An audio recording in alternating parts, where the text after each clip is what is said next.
As soon as Pharaoh Khufu ascended the throne circa in 2575 BCE, work on his eternal resting place began. The structure's architect Hemiunu determined he would need 20 years to finish the royal tomb. But what he could not predict was that this monument would remain the world's tallest man-made structure for over 3,800 years, and that is the Great Pyramids of Giza.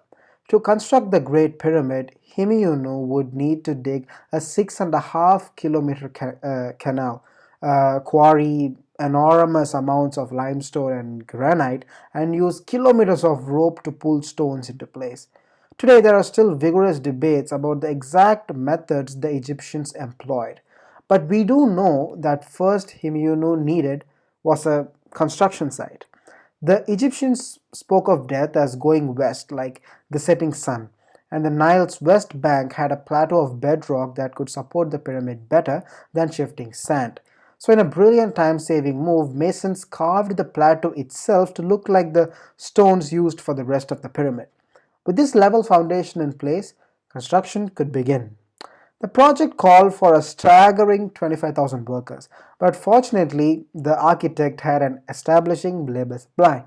Egyptians were required to perform manual labor for the government throughout the year, and citizens across the country came to contribute. Workers performed a wide range of tasks, from crafting tools and clothes to administrative work to backbreaking manual labor. But contrary to popular belief, these workers actually were not enslaved people.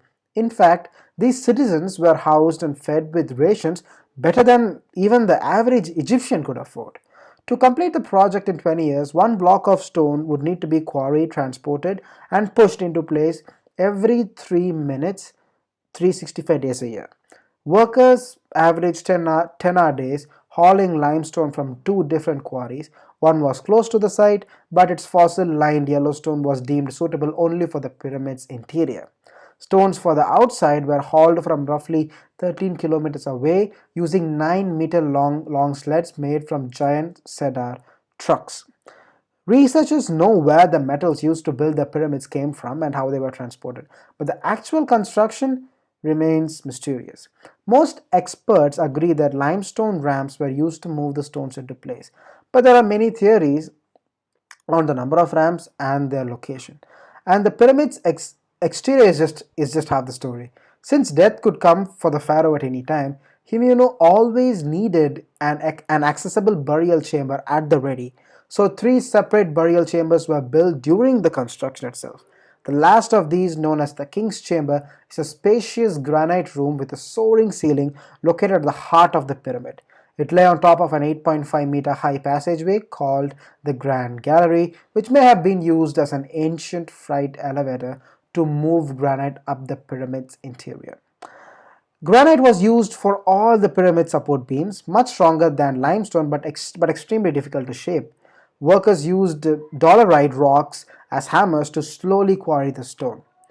Once complete, the entire structure was encased with white limestone, polished with sand and stone until it gleamed. Finally, a capstone was placed on top. Covered with electrum and glimmering like gold, this peak shined like a second sun over all of Egypt. Now, that is the entire story of how the pyramids were made.